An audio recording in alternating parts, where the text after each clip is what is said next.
So our social issue is eating disorders, but our charity is the Canadian Mental Health Association located in Waterloo and Wellington.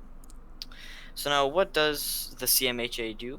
The Canadian Mental Health Organization is a group that focuses on all of mental health cases, but has branches that specifically are for eating disorders, and they're programs you can take.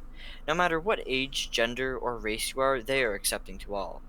Now, the missions and aims of the CMHA is to treat the people who suffer with loyalty and respect to make an impact in their lives. The history and background of the CMHA. The Canadian Mental Health Association was founded in 1918 by three doctors, Dr. Clarence M. and M. Hinks, and also Clifford W. Beers, and it was federally incorporated in 1926, and it is a national voluntary charitable organization dedicated to the further growth of mental health services across Canada. They started after World War One ended and decided to rebuild the people's lives that were shattered after the war and that were left in despair. The services provided an impact. The services provided by CMHA are family and friend education support groups, which in short means that it can be treated by your school and family life if it is at an early stage of the disorder.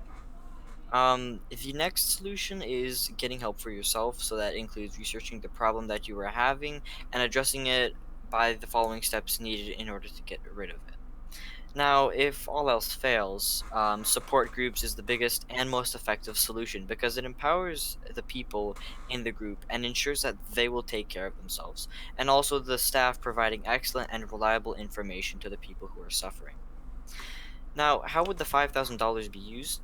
The CMHA is a fairly big charity organization in 2020, but every donation would be appreciated.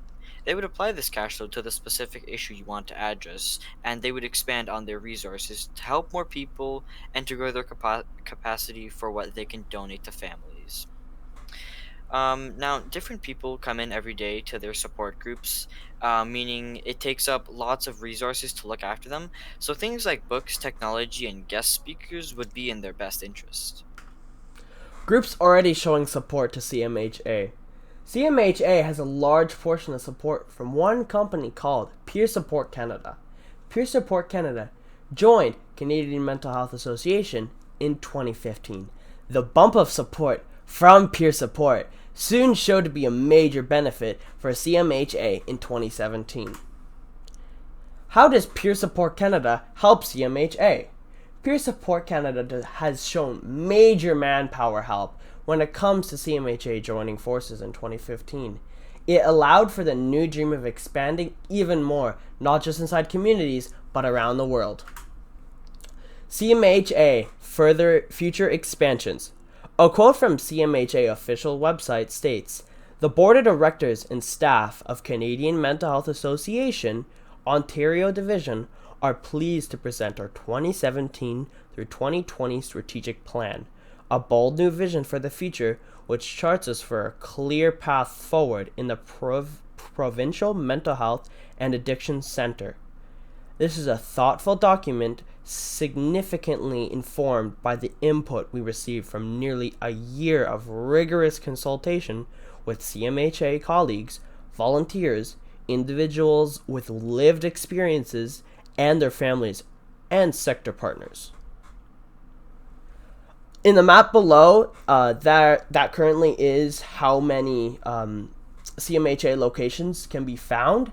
There is a lot more to come in the future, as well as there's more in Ontario and southern side, in the southern side of Ontario. However, on the map, it's not showing every single location. Events.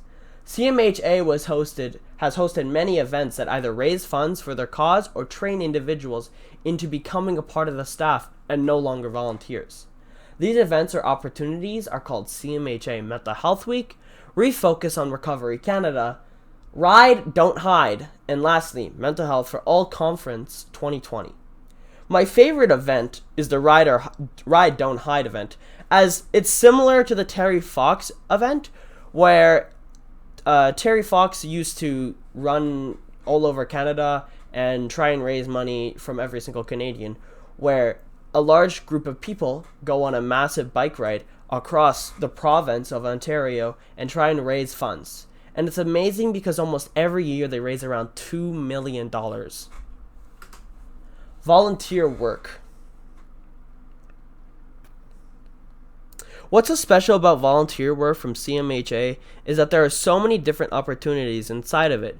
You can either be at the front, helping others who've just experienced loss or need support with their mental health problems, alongside professionals. Or they're organizing events and games like golf or bingo. Unfortunately, minors are not allowed to take action inside more serious issues and topics inside a CMHA. But anyone over 18 is allowed, however, it is not mandatory volunteer work. So, some fun facts about CMHA. It is estimated that 10 to 20% of youth in Canada are affected by a mental illness or disorder. In Canada, only 1 out of 5 children who need mental health services receive them. The estimated cost for mental illness in Canada in 1998 was $7.9 billion for Canada's healthcare. Almost 50% of the people who have suffered a mental illness haven't gone to see a doctor about it. And now, even the smallest mental illness can have effects on income in the future, your race, age, education, and culture. We hope that this presentation was valid enough to